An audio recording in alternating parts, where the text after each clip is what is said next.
یہ وہ بابرکت شب رحمت ہے، شب نور ہے، جس کے دامن میں اتنی برکتیں ہیں کہ کوئی محروم نہیں رہتا۔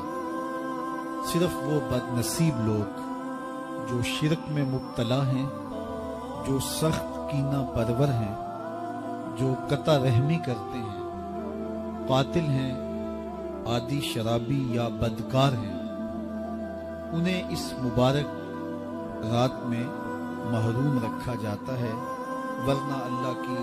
رحمتوں کا عموم اس بابرکت راتوں میں اس قدر ہوتا ہے کہ کوئی گناہ گار جو اس کے حضور